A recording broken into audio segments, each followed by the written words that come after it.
We've all heard of post-traumatic stress disorder, but what about post-traumatic growth?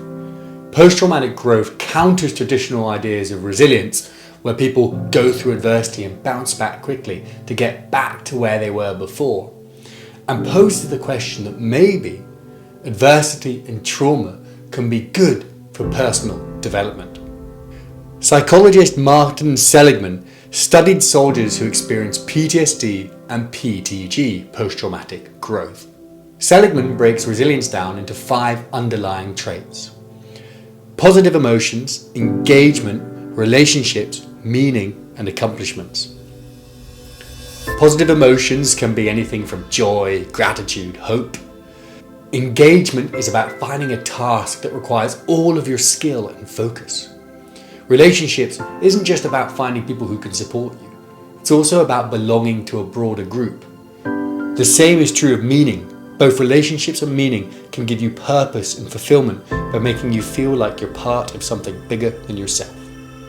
Accomplishments is about setting goals and achieving them so you have a sense of confidence and mastery. But by far the most important trait of post-traumatic growth is optimism.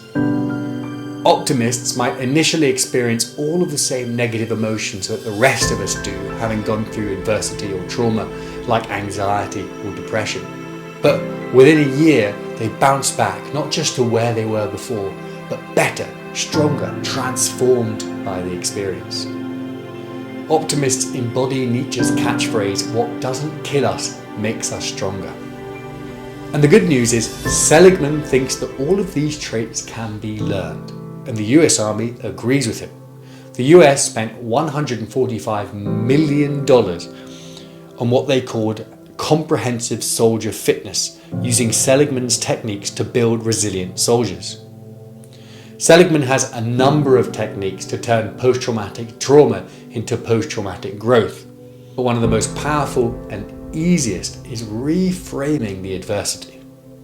I spoke about this at length during the Leadership Crucible video as well. Adversity, if you assign meaning to it, can become the fork in the road, where you look back on it and say, I changed my mindset, I changed my approach, and it made me stronger. Adversity, difficulty, failure, trauma, they don't have inherent meanings. Just because you've been through them doesn't mean you'll be transformed. You have to reframe them as part of your story. Give the failure meaning. Proactively absorb it into your own narrative about how you were at rock bottom and you decided to make something of it. When you start assigning meaning to adversity, it becomes your defining moment. It's one you can refer back to and anchor your resilience in by saying, I went through that, I can go through this. And then, one of the most difficult moments in your life may become one of the most important too. If you want to become hardier, happier, and more fulfilled by learning about resilience, then subscribe by the button above.